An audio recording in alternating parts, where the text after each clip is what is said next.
राज्यसभा की 56 सीटों के लिए देश के 15 राज्यों में चुनाव होने थे। 56 में से 41 सीटों की स्थिति पहले साफ हो चुकी है। इन 41 सदस्यों को निर्विरोध चुन लिया गया है। बाकी बची 15 सीटों के लिए 27 फरवरी को वोटिंग हुई। यूपी में सपा के 2 विधायकों ने जानबूझकर अपना वोट गलत तरीके से दिया, जिसे अमान्य करार दिया गया। वहीं कई सपा विधायकों ने क्रॉस वोटिंग भी की। विधायकों की क्रॉस वोटिंग ने चुनाव की तस्वीर बदल दी। राज्यसभा का चुनाव बाकी चुनाव से थोड़ा अलग होता है। राज्यसभा के चुनाव में मतगणना से पहले ही ज्यादातर सीटों पर कौन चुनाव जीतेगा इसका फैसला हो जाता है। आखिर क्या होती है राज्यसभा चुनाव की प्रक्रिया और कैसे चुना जाता है राज्यसभा सांसद, जानिए इसका पूरा गुणा गणित। भारतीय सदन के 2 हिस्से होते हैं, लोकसभा और राज्यसभा।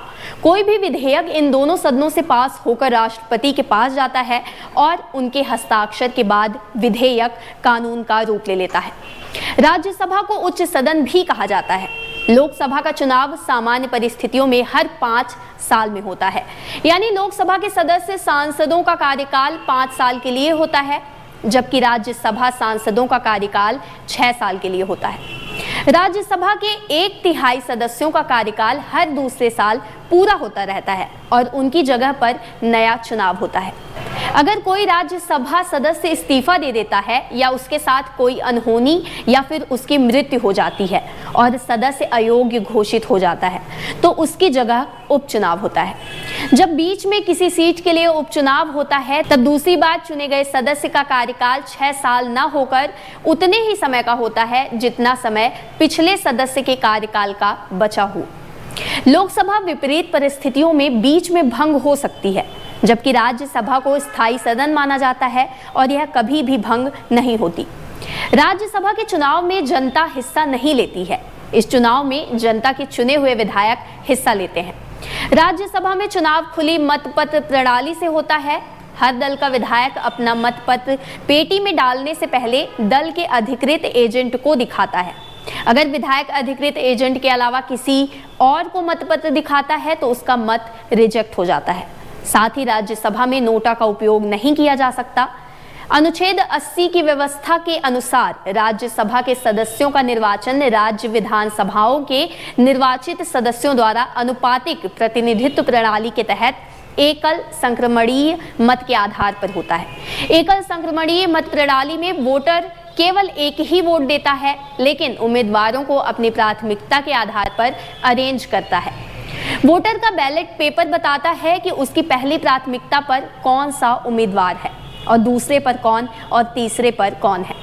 अब जानिए राज्यसभा में वोटिंग का क्या फॉर्मूला है। राज्यसभा में वोटिंग के लिए एक तय फॉर्मूला है। किसी भी सीट से राज्यसभा सांसद बनने के लिए कितने वोटों की जरूरत होगी, ये पहले से तय होती है। विधायकों की संख्या का 100 से गुणा किया जाता है। अब जितनी सीटों पर चुनाव हो रहा है उसमें 1 जोड़ते हैं। अब जो संख्या निकल कर आई उसमें विधायकों की संख्या के 100 से गुणनफल को इससे भाग दे देते हैं। इससे जो भी नंबर निकलता है उसमें 1 जोड़ देते हैं। अब जो नंबर निकल कर आता है, जीतने वाले विधायक को उतने ही वोटों की जरूरत होती है। इस गुणा गणित को उदाहरण से समझिए। यूपी की 10 राज्यसभा सीटों पर हुए मतदान से इसे समझते हैं। यूपी में कुल 10 राज्यसभा सीटों के लिए वोटिंग होनी थी, तो इसमें 1 जोड़ते हैं तो 11 आता है। अब यूपी में फिलहाल 399 विधायक हैं। 4 सीटें यूपी में खाली हैं, तो अब 399 का 100 से गुणा करते हैं तो 39,900 आता है। अब इसे 11 से भाग देते हैं, इससे निकलकर आता है 3,627, जिसे 36 ही माना जाएगा। अब इसमें 1 जोड़ देते हैं तो 37 हो जाता है, यानी राज्यसभा की 1 सीट जीतने के लिए 37 विधायकों के वोट की जरूरत है। अब जान लीजिए कि राज्यसभा सांसद को क्या क्या सुविधाएं मिलती हैं। राज्यसभा सांसद को हर महीने 1 लाख रुपए सैलरी मिलती है। इसके अलावा आवास, बिजली, पानी, टेलीफोन और मेडिकल सुविधा भी मिलती है। अगर राज्यसभा के काम से सांसद यात्रा करते हैं तो उन्हें उसका खर्च भी मिलता है। ट्रेन से यात्रा के लिए एक फ्री पास दिया जाता है, जिसका उपयोग राज्यसभा सांसद कभी भी कर सकते हैं। रिटायरमेंट के बाद हर महीने 25,000 पेंशन मिलती है। अगर कोई राज्यसभा का सदस्य 5 साल से ज्यादा समय तक सदस्य है तो हर साल के हिसाब से 2,000 रुपए पेंशन में और जुड़ जाते हैं।